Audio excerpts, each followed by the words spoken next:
Hello and welcome to the Film Pulse Podcast. This is episode number 496. My name's Adam Patterson. With me today, we've got Kevin Rickshaw. Hey, Kevin. Hello. How's it going? It's going okay. How's it going with you? Same, yeah. No real complaints, I guess.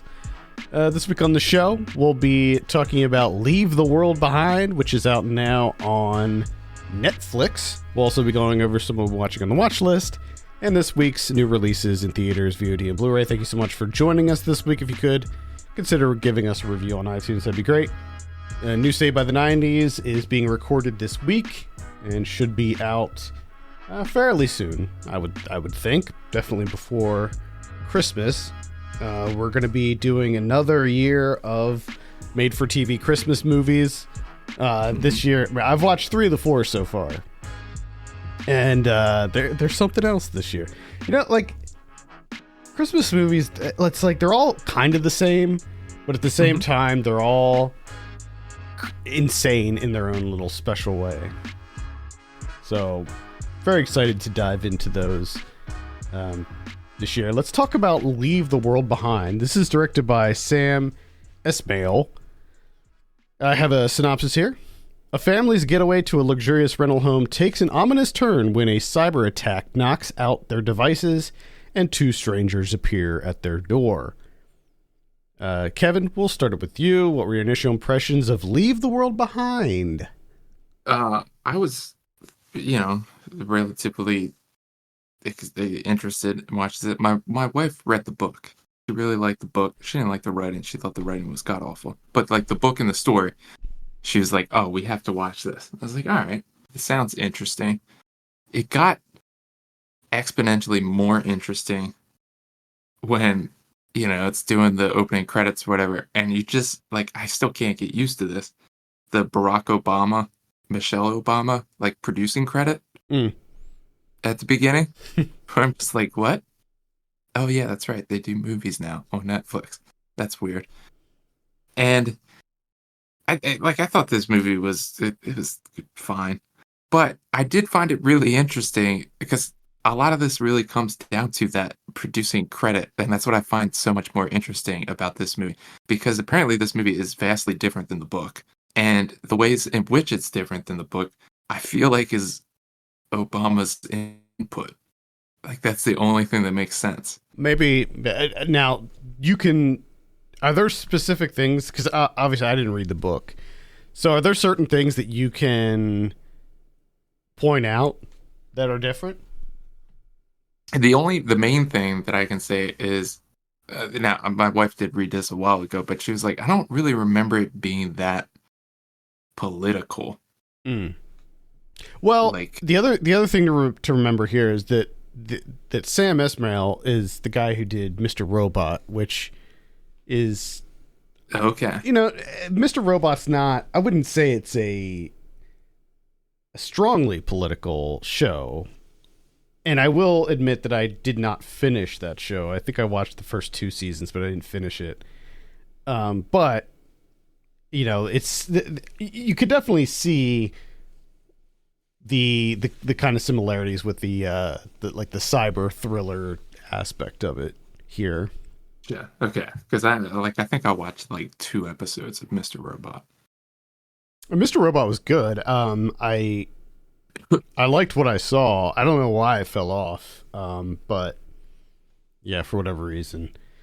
I mean, the thing that was most impressive about Mr. Robot to me, and to a lesser extent this show or movie as well, is that the accuracy of the technology is much higher than what you normally see in movies and TV. Like, this is as accurate as it possibly can be, really. Sure. Okay. So, that aspect of it I appreciate. Yeah, I don't know. There's just a lot of aspects of this movie that, because of that producing credit, and I found out later that, like, Obama did actually have, like, notes on this movie where he was like, no, this is how it would actually play out. So he was in it. It's not like he just, like, slapped his name on it. Right, yeah. Like a ghost producer. But it's just, it's interesting to see like when they talk about like, hey, this is how you destabilize a country. Hmm. And it's like, well, that's kind of fucked up because like he does that. Like that used to be his job. Yeah. It's, you know what I mean? Like that's just really fucking weird. It is kind of weird. And it just fucks with my brain. So, yeah, I mean, I could see that. I thought that this movie was okay. I don't have too many issues with it. One thing that I will highlight is the cast. I think that the cast is really strong here. I think it's the best part. Really, is I like everybody in this a tremendous amount. So that was pretty big for me. You know, I think there's a fair amount of intrigue with this. You know, like trying to figure out what's happening, where it's going. But I gotta say, I was a little let down. Like, I don't know how the book ends, but the way that this ends, I feel like there are way too many. And I'm fine with like abrupt endings that leave things open. But I feel like this movie, it either didn't know where to end, or there was no resolution. Yeah, And I can it's from what my wife told me. What my wife told me is that like there's more of a resolution in this movie than there is in a book. okay, so the book is like completely just stops. It just ends. Okay. And I think even like this is all secondhand, so I don't really know if I should say. But yeah, it's even more. You know, like this movie does more to explain things than the book does. I don't necessarily need the event explained. Like, I don't care about that. That's fine. Yeah. But I'm just talking more about the families, like the characters in this and their arc and their journey. Like, it ends so abruptly. Like, oh, what happened to the son? You know, like what, you know, is he okay? Are they gonna, did he die? Like, he lost his teeth, man. I don't think he's doing good. He's not doing great, but he did get medicine. So it's like, did that help? I don't know. So they're like, you know, there was like certain things, and like the whole like nature warning them, I thought was a little odd.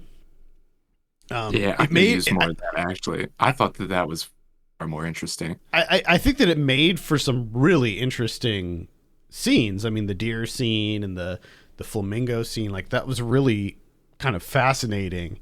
And, you know, like if something like this were to happen, it does stand to reason that like that probably would occur, you know, like if there was like this huge and sudden change in everything, that nature would have an adverse reaction to nature. Oh, I mean, it's already happening.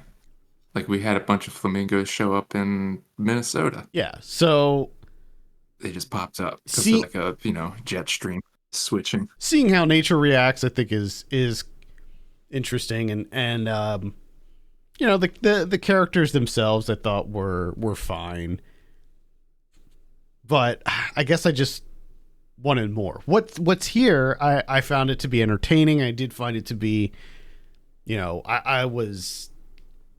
it grabbed me, and it kept my attention the whole time for sure. And I did like the filmmaking, you know, like I thought that there were a lot of really kind of visually arresting moments. The Tesla scene, for instance, I thought was really well done. I will say though that for as many of those scenes, there's also the equal opposite of just like overhead shot. Like when she like first walks up the stairs doing like the twisty camera, you know, like the overhead, yeah. And then it's just like, all right, dude, calm it down. I mean, this feels very reminiscent. I mean, certainly this director has a style, because this is very much in line with the style of Mr. Robot, where there's almost a paranoia with the camera work, where it's, lots of kind of Dutch angles and things like that, like twisty movements, and everything feels a little cattywampus. Yeah, I mean, I feel like I'm for the most part I'm with you. Like it grabbed my attention too, and it pretty much held it. But I think there was a part of me that like in its exploration of like trying to explain some of these events or giving these events some like more context, like the whole like this is how you destabilize the country, this is how we get people fighting against each other, like all that stuff just became, I don't know, just kind of sullied it because it's just like, oh, okay, that's, yep, because it just wasn't interesting. You know what I mean? Like it wasn't anything different. It's the same thing that we've been hearing for how many years now. Well, I think it's important to. Yes, I agree with you. This, if there was an attack on our country, this is how it would happen, I think, because, our cyber defense, as it were, is like the most underfunded, like of all the Oh yeah. we spend billions and billions of dollars on, our on military spending, but the real attack is going to come from cyberspace, like what has happened in this movie. And we are not prepared for that. So it all, it's, I wouldn't call this like a straight up horror movie, but it's kind of scary because this is a scenario that could very easily happen at any time. Yeah, I think the only thing, that I forgot about, it's also weird that like Havana syndrome plays such a large part in Oh this movie, yeah. which that just also feels weird. I don't know. It bugs me. I don't know what it is. It's just so weird to me that like the former president is making movies now, producing movies. Was Like, he? stop? Oh, maybe he wasn't. Didn't he like? I think was he still president when that first one came out, the car documentary, or was he out of office at that point? I don't know. I hope he was out of office. This makes it even worse. Hey, quit wasting your time making movies, Obama. Fuck? We don't need no goddamn car documentaries. Yeah, that's really all I have to say about it. It's fine. I liked the people in it. It was. I was disappointed with the ending. I wanted a little bit more closure with the characters, at least. But other than that, it was a meh for me. It was a kind of middle of the road. It's interesting because I agree with you, and it was what I thought I found interesting is like from the outset, like the first like half hour whatever is, I was like, damn, I can't believe they put this out on Netflix. Like this feels big, you know what I mean? Like with the oil tanker and stuff. It's like this should be in a theater. It shouldn't be on Netflix. It was, and then like, oh, it was. Yeah, it did come out. It came out in theaters first, then it went to Netflix. Yeah. It is a Netflix movie, but they did release it in theaters first. So in last month they put it in theaters. Gotcha. Good. But I will say, like towards the end, I was like, it's starting to feel like a Netflix movie now. Like it felt like a real deal theater movie, and then towards the end, I was like, it's starting to feel like a Netflix. Yeah, I think it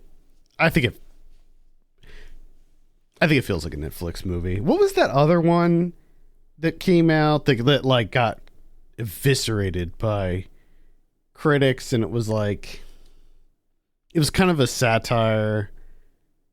Don't look up. Yeah, was that Netflix? Yeah, I think so. Because I was kind of getting those vibes at the beginning of this, or not the beginning, but just kind of throughout.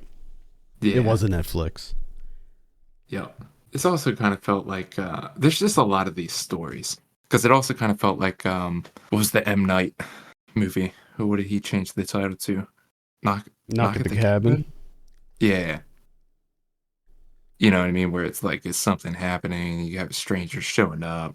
I mean, this is a little bit different, but Yeah, still a lot you're of in your little isolated bubble. yeah, You're in your bubble, and then there's like things that may or may not be happening outside of your bubble. yeah. And now you gotta, especially in this one, now you gotta go to the conspiracy theorist nut job because he's prepared. Mm-hmm. You know, you gotta come out of your bubble a little bit. Is it a metaphor? I don't know. I don't know, man. I'm not sure. It's starting to feel like one. Could be wrong though. It is a Netflix movie. I don't know. All right, let's go ahead and give it a Nick score. lost all of his teeth though. That fucking happened. Yep, For sure. that kid got pretty jacked up. He got jacked up. Also, don't pull them all out. Well, that was the other thing. First one came out. You know they're coming out. Just leave it. Oh, and that was the other thing. Like when that happened, like before that, I was like, you know, it wasn't like it was starting to lose me, but I was just like feeling like, okay, let's pick it up. Let's have something happen here. So then when that happened, I was like, oh, okay, now you got my interest again. But I feel like they just didn't go anywhere with it. No, and I don't know. Like I'm kind of tired of the whole, oh, I can pull my teeth out. Leave them in your mouth, for God's sake. Why is that such a trope in movies? It really is. I mean, I think that it shows that someone is not well when their teeth start to come out. But like the only way to show it effectively is to have them actually pull the teeth out. It's sort of like in any TV show or movie when you're going to say it, when somebody is in a car and they're in the back seat of the car, they always sit in the middle. And it's like, it's one of those things where, well, if they sat in one of the other seats, then you wouldn't really be able to see them as good. And so that's why they have to show it that way. They have to sit in the middle. No one's sitting in the middle. Exactly. No one. But and yet every single show and movie you see, if there's somebody in the back seat, if a character is in the back seat of the car, they're sitting in the middle. Oh yeah, it's ridiculous. We got chit chat, optimal chit chat. If I ever make a movie and there's a car scene, the person in the back is gonna be sitting in the proper seat. They're gonna be sitting on the left or the right, not the middle. Thank you. Get out of here. Fuck out of here. But I will say that it seems like the pulling your teeth out is replaced the coughing blood into a handkerchief. Yeah. Right? Because I feel like no one's doing that because no one has handkerchiefs. Yeah, you haven't seen that in a while. The coughing blood scene. Yeah. I want them to replace the teeth falling out scene with just shitting blood. I want that to be a trend now. Like in every movie, when to show that someone is very sick, have a scene involving them shitting blood, shitting their pants.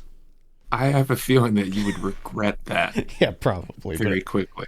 I think it'd be funny at first, at least. Yeah, because I think you would be like, oh my, listen to me. And then the next time it happens, be like, oh God, please stop listening to me. All right, let's go ahead and give Leave the World Behind a score. I'm at like a 6 on this one. I'm at like a 5. All right, there you go. It's on Netflix, so you can check it out there if you have Netflix. Let's talk about some of what we've been watching. I believe it's my turn this week. I started the week off with It's a Wonderful Knife.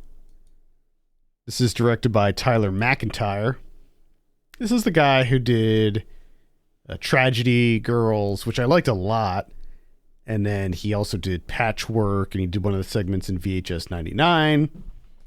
I don't remember Patchwork, but according to Letterboxd, I gave it 2.5. So a little bit of a mid one for me. It's a Wonderful Knife. I thought was fine. It was it's a Christmas horror movie. Some light comedy in it. I guess you could call it a horror comedy. It's in the same vein as Freaky or Happy Death Day, where this one is the main character ends up killing a slasher, a masked slasher on Christmas Eve. And the next year her life is like kind of shit. And she feels like no one's noticing her. She feels like she doesn't have any friends. And she makes a wish that she wishes that everybody would be better off without her. And you know, it's basically the plot of It's a Wonderful Life, but with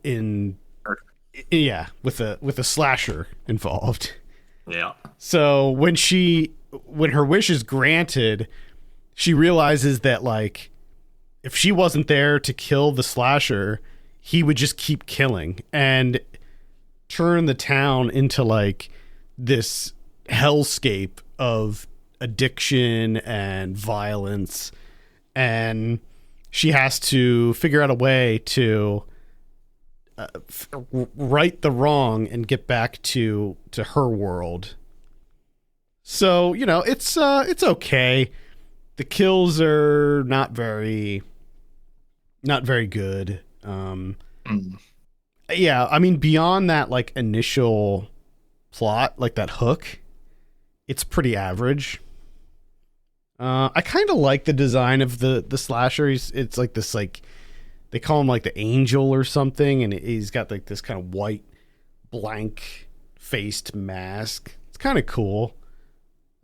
Justin Long is in this and plays the mayor of the town, who is also the killer. Which I'm not giving anything away. It's they showed in the trailer, like, and she kills him like at the beginning of the movie. So that's not any of the twists or anything. But yeah, I don't know. I can't really recommend it. It's a little bit too average. It's very forgettable. So yeah. That's a bummer. Yeah. It's on Shudder, so you can check it out on Shudder. I watched She-Devil from 1989. Susan Seidelman. This is on Prime and Tubi. This is Meryl Streep, Roseanne Barr, Ed Begley Jr. Roseanne Barr, husband Ed Begley Jr. Starts cheating on her with a romance novelist played by Meryl Streep, and Roseanne Barr decides to ruin his life in a very detailed, methodical way that takes a long time. She starts a business. She's helping women find jobs. But all of it ties into fucking Ed Begley Jr. over. And I gotta say, I enjoyed this. This was pretty entertaining. I remember it is fucking outlandish. I remember this was on TV. Not a lot, but I remember seeing parts of it on TV as a kid. I never saw like the full thing, but I do remember seeing Roseanne. Oh man, she does so much. She does so much stuff. Yeah, it's a shame. It's a shame what happened with her.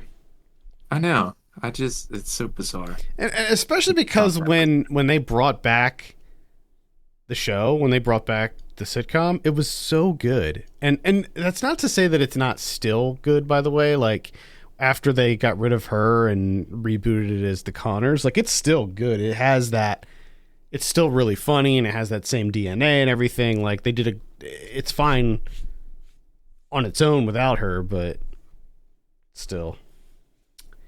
What can you do? But I don't know. I don't think there's much you can do now. Nope. I saw Oppenheimer. Yeah. Yeah. Saw the old Oppenheimer by Chris Nolan. This is great. I expected it to be good. I expected to like it. I like most of Christopher Nolan's things, and this feels like a very Christopher Nolan movie. Like, this is most definitely a Christopher Nolan movie. It's huge. This is a huge, like, just a grand, huge scoped movie that feels like a giant, like Oscar award winning blockbuster. And I feel like there's not many of those that come out every year, like especially ones that I actually like. And this is one of the few exceptions. The cast list. I don't know if you've seen the cast list on this, but it's like It's a lot of people. it's insane. Like it is absolutely insane. From like, I mean, you have like your big stars like Cillian Murphy, Emily Blunt, Robert Downey Jr., but then like there's some people like Macon Blair is in this, and like just a lot of these people in like small roles, like Josh Peck from Drake and Josh. Like just such a crazy cast that's enormous, by the way. Like huge cast.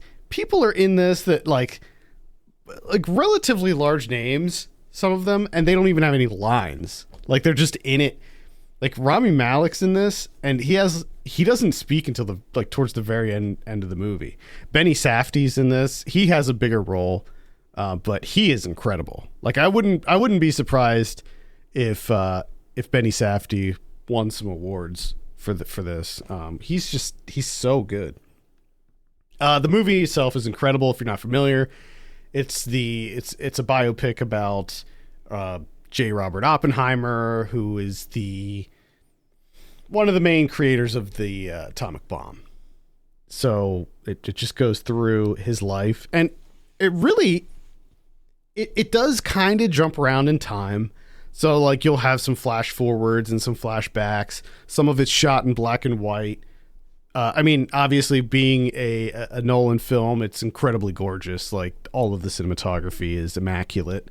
The everything involving like there's like these cutaways where they show like atoms splitting and explosions and reactions and stuff. That all just looks incredibly gorgeous. So yeah, it's just top notch filmmaking. And I definitely recommend it. Yeah, it's long. It's like over 3 hours long, or maybe just 3 hours. But I wasn't feeling that length at all, and it's definitely worth a look. So I would recommend Oppenheimer. Check it out. Okay, Oppenheimer. I think you'll like it. I think you'll. I think that you're gonna probably feel like I did about it, where you're like, okay, well that's kind of what I expected. Like you kind of know it's not gonna surprise you. Gotcha. Yeah, I could see that being the case. I watched Sarah Polley's Women Talking. This is currently on Prime, Amazon Prime. This is an adaptation of Miriam Toews' book of the same name. I'm a fan of Miriam Toews' work, and I read Women Talking a couple years back, which I thoroughly enjoyed. It works. Like, it's a very, like, almost straightforward adaptation, and it's a hard book to adapt. Like, when I heard that Sarah Polley was going to be adapting Women Talking, I was like, oh, that's going to be kind of difficult, I think, cinematically speaking, because it's literally just a bunch of women from a Mennonite community meeting like in the top of a barn and having this discussion of whether they should leave a Mennonite colony or whether they should stay and fight. And this decision, or the decision that they're making, has come about because they've caught some men, it's like 7 or 9 men that were raping the women of the colony for like the last like 5 or 6 years. And they were doing like an elaborate, they would use like cow tranquilizer. They would spray it into the house. Everyone would be unconscious. And then they would rape the women of the home. God. Yeah. This is based on a true story. This happened in Bolivia at a Mennonite community back in like 2004, I think, or 2005. So Miriam Toews, her book is like, what if the women got to like make a decision? Because in real life, it's a Mennonite community. They just stay in the colony. But hers is, what if they actually get to make a decision for themselves? What would that look like? So it's obviously it's very difficult subject matter. The cast is fantastic. The performances are fantastic.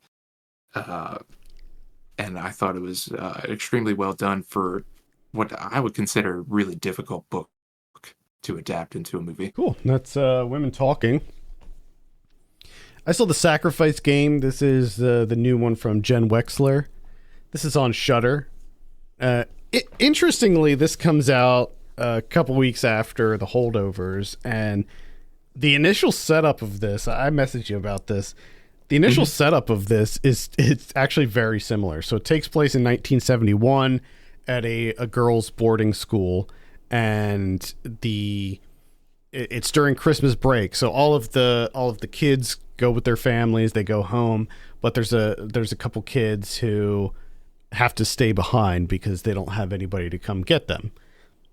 Pretty much the same initial plot as The Holdovers. The only difference here is that there's a group of Satanists who are going around home invading people and cutting off their skin and killing them. And these this group of Satanists ends up at this school, and it's up to the teacher who's staying behind, and then these two students to try to stop these four people from killing them and performing a ritual, we'll say. There is a supernatural element to this. I don't know how much I want to give away because I feel like there's some really cool kind of twists and turns in this one. But I will say that there is a supernatural kind of element that I liked.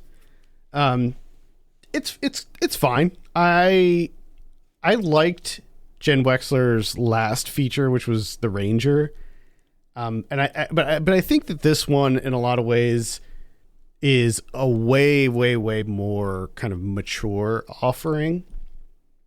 It looks a lot better. It's like just better directed, and I think she did a really great job with the filmmaking here.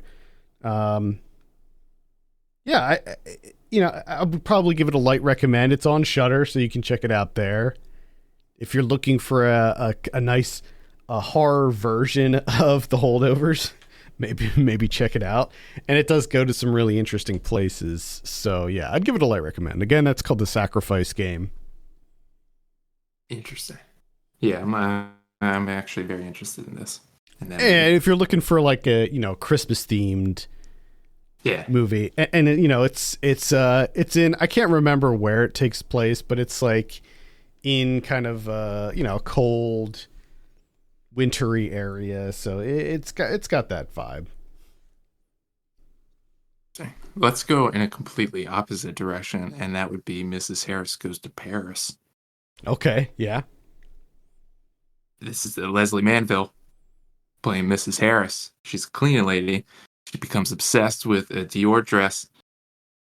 So she ends up getting some money. She said, I gotta go to Paris. Hence the title.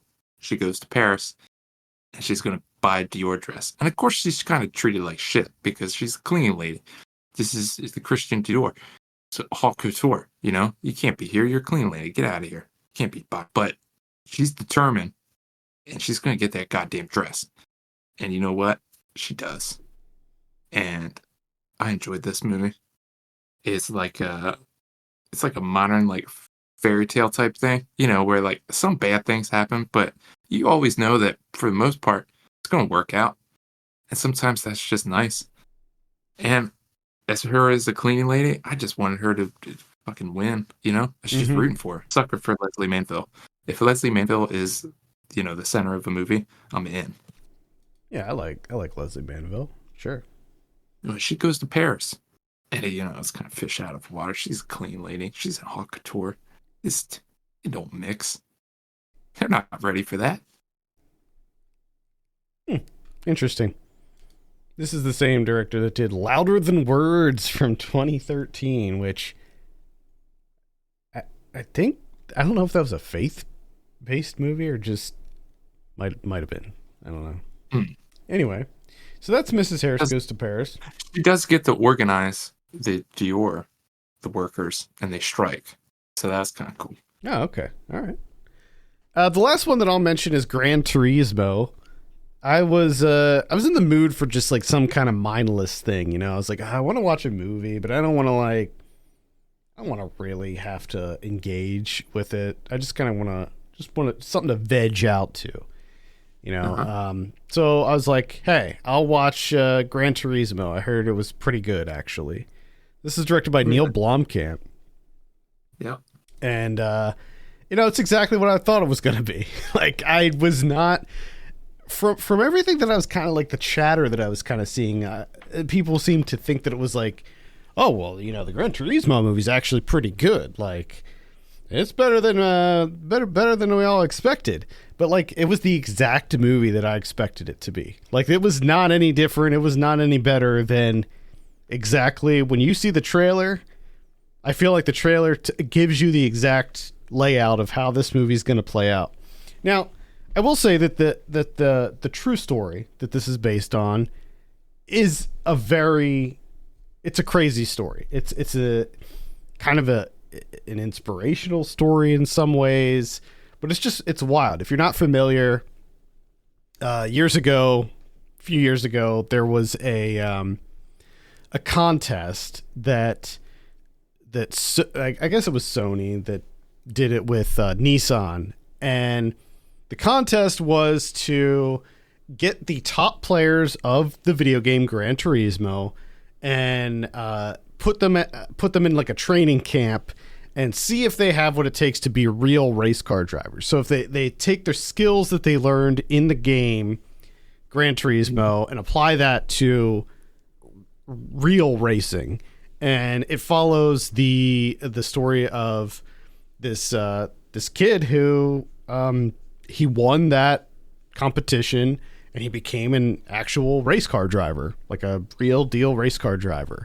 And in his first like major race, so this is after like he qualified for his license and, you know, went through all of the processes of becoming a professional race car driver. So his like first real professional race, he was in a horrific crash that ended up killing someone. And then it was just a large portion of the movie is like about him getting back behind the wheel and racing again and stuff like that. So it's like the race scenes they're fine, like it's okay. I think Neil Blomkamp was not.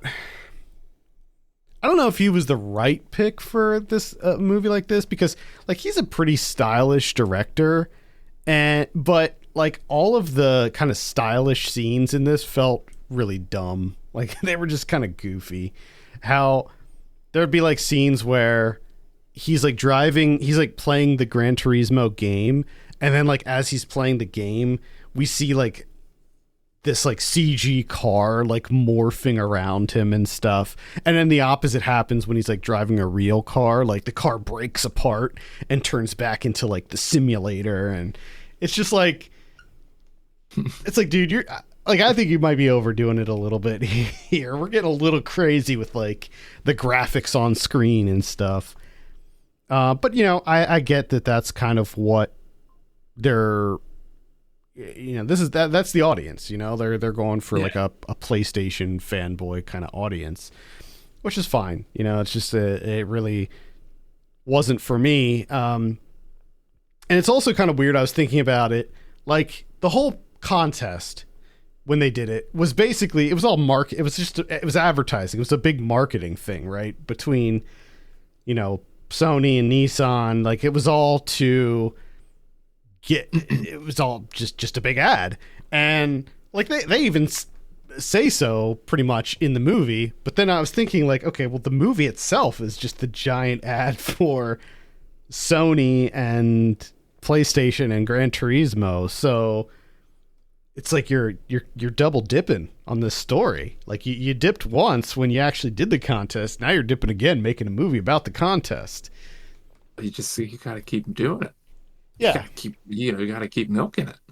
Again, that's not to like downplay the achievement of, the people that were involved with this project. Not the movie. I mean the actual drivers and the crew and like the people who did actually make strides in showing the racing world that simulation racing can be used as a tool to teach people how to drive real cars. So I don't want anything to be taken away from that or the achievements of the main dude in this. I think his name was like Jan Mardenborough. Okay. He's still a racer. He's still racing. According to the end of the movie, he's been in over 200 races at this point. So I think that's really cool. But the movie itself, exactly what I thought. It's super melodramatic. It's just not. It's not great. It's not horrible. It's not great. Yeah. I'm not surprised. I will say, the crash, like the big crash that occurs, I saw a side by side of footage of the real crash compared, and then like on the other side it was what they made for the movie, and it was like shot for shot, like exactly what happened, which was kind of nuts how they were so accurate in recreating that horrific crash that occurred. Huh. Yeah, there was an audience member that got killed, by the way. Oh damn. Yeah, I think it was like a tire or like a piece of the car flew into the audience and killed. That's why he was like all fucked up from it, like afterwards, because he thought it was like, they did a full inquiry and stuff. It wasn't his fault. It was a freak accident. But basically, what happened was there was like a hill that you go over, and the speed at which he was going and the way that the wind was going, it made his car lift off the ground. So his car was in the air. And then it flipped in the air and it just crashed horrifically. Damn. Yeah, when you see footage of it, it's the real event. Like, it's fucking wild just to see that and be like, wow, he didn't even get any kind of like major injuries from it. But also interestingly, the real life guy was the stunt double of the actor playing him in this movie. So there you go. Thank you for all that information for a movie that I'm never gonna watch. No, you don't ever have to watch it. I watched it for you, really. Thank you, I appreciate it. Yeah. Cool. Is that it? Is that all you got? That's all I got.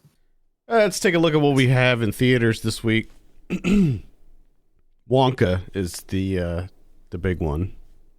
Wonka. You excited for Wonka? No, thank you. It looks so bad. Like, it just looks so awful to me. Who directed this? I don't even know who directed this. I don't even care. Don't even care. Don't know. Don't care. Says Kevin. Not even gonna look it up. Normally I would. There's the curiosity would get me, and I would look it up. But I'm standing firm. I'll look it up. I'll take the bullet here. It's Paul King directing it. Oh, it's Paul King did Paddington and Paddington 2. Okay, yeah, sure. I liked Paddington 2 a lot, but yeah, I can't say as I'm too excited about this movie at all. No. Yeah, that's really the big one. VOD this week, let's see. Starting with the 12th, We have Family Game. Crime is in the Blood. Or is it Family Game? That's probably how you're supposed to say it. We got La Soga 3 Vengeance. A Creature Was Stirring. I kind of like that title, actually. Yeah, it's like the opposite. Mm-hmm. It's like a what if. Yeah. Yeah, I don't know. Maybe. I don't know anything about it. Might not be good or not. I don't know. But anyway, we also got Walden. Soft Liquid Center. Okay. Soft Liquid Center. A recently single woman moves out on her own, but her newfound relief soon curdles as alarming and inexplicable events turn her home into a house of horrors. I had to look it up on Letterboxd, and it just says directed by Perry Home Video. What? Perry Home Video? Perry Home Video. What the hell is that? I don't know. Huh. Now, there's no director listed on IMDb. It has 3 writers, but there is no director listed. Huh. What is this? Is it? I don't know. Is it like maybe it's like an experimental film where it's like, I'm not sure what I was seeing. I see. Perry Home Video looks like a collective. Oh, okay. That's what it is. Yeah, I'm at their website here. Okay. I thought that was like the distribution company or something. That's what I thought too. Because Letterboxd is just anyone can just jump on TMDB and exactly. All right. I don't know. I'm the title intrigues me. The plot seems interesting, so maybe I'll give that one a look. Let's see. On the 14th, we have Emmanuel's Revenge. On the 15th, we have Priscilla coming out on VOD. I think that was previously released in limited release. That's the Priscilla Presley one. Was that Sofia Coppola that directed that? Pretty sure. I think it was, yeah. Are you interested in this? I can't say that I am. I did see a trailer. I wasn't really interested, but I'll probably check it out just for year-end purposes. Let's see what else we have here. Ruthless, starring Dermot Mulroney. We got The Zone of Interest. What is that? What is The Zone of Interest? The Commandment of Auschwitz. Rudolf Hoss and his wife Hedwig strive to build a dream life for their family in a house and garden next to the camp. All right. We have Immediate Family. And finally, Angel Baby. Sir. Angel Baby. Angel Baby. On Blu-ray this week, we have Face Off coming out in 4K. Looks like Clue is getting a new 4K release. The Creator is coming out. Looks like there's some sort of Looney Tunes collection. The Wailing coming out in 4K. That's the 2016 one. The new Teenage Mutant Ninja Turtles movie, Mutant Mayhem, is coming out. That's a good one. Yeah, check that one out. Weird, the Al Yankovic story. Looks like Old Boy is getting a new 4K release. I believe is the original one. Not the remake. Men Behind the Sun from 1988. The Man from Nowhere from 2010. Let's see. School Days from 1988. What is this? Arrow is putting out something called Enter the Video Store, Empire of Screams. Oh, no. It's a box set that includes The Dungeon Master, Dolls, Cellar Dweller, Arena, and Robot Jocks. There you go. Huh. This is a pretty cool looking box set. I have not seen any of those movies either. That's surprising. You got to jump on it. I know. Like a bunch of them, or a few of them, are on my list. I tried to watch The Dungeon Master once, and it was like just so bad that I couldn't, that I could not see it through. But now it's very bad. But now that it's a part of a box set, more appealing, right? Maybe, yeah, maybe. I 'Cause mean, you're like, it's got to be good. It's in a box set. yeah, could be. Yeah, I mean, I'm liking the look of this box set. It looks really cool. So maybe I'll pick it up. Probably not, though. Let's be honest. Dumb Money is coming out. I didn't talk about that on the show. I did see that and liked it. It's pretty good. I don't know if I'd pick it up on Blu-ray, but it's worth a VOD look, I think. Casino getting a new release. House of the Long Shadows from 1983. Walk Up from earlier this year. Sorry, that was from 2022. That's from last year. Five Nights at Freddy's. Yeah, that's about it. What about Criterion's? Okay, we got two. We got The Red Balloon and Other Stories. It's a 5-film. It's a 5-film Criterion there. And then you got Pinocchio. Guillermo del Toro's Pinocchio. Which I have not seen. And I actually don't think I will see it. Like, I like Del Toro and everything, but I don't know, man. I'm just not that interested. I don't know. Like, the title is Guillermo del Toro's Pinocchio, which I get, but it's also, like, it's co-directed. Seems like, Mark Gustafson's getting a short stick there. Kind of rude. Del Toro's a bigger name, I guess. Yeah. And also, he wrote it, too. Del Toro wrote it. And, he's probably, like, a producer on it, too, so... Oh, he's probably doing everything. He probably made the stuff. Doing everything. But he is a man of many talents. You could say Guillermo del Toro's Pinocchio with the help of Mark Gustafson. Guillermo del Toro and Mark Gustafson's Pinocchio. Pinocchio. With help from Patrick McHale with a co-writing credit. I think you should just give everyone credit, Mm-hmm. Like, if you're going to throw your name in the title, throw everyone else's name in there, too. It's kind of rude. Cool looking cover on the Blu-ray. I like it. Yeah. It's got this kind of almost a vintage magazine cover vibe to me. I like it. Cool. Anything else? No. All right. That's it. That'll be it for this week. Thank you so much for listening. You can send us your questions and topics to podcast@filmpulse.net. And if you could, consider reviewing us on iTunes. That'd be great. For Kevin Rakestraw, my name's Adam Patterson. We'll see you next week.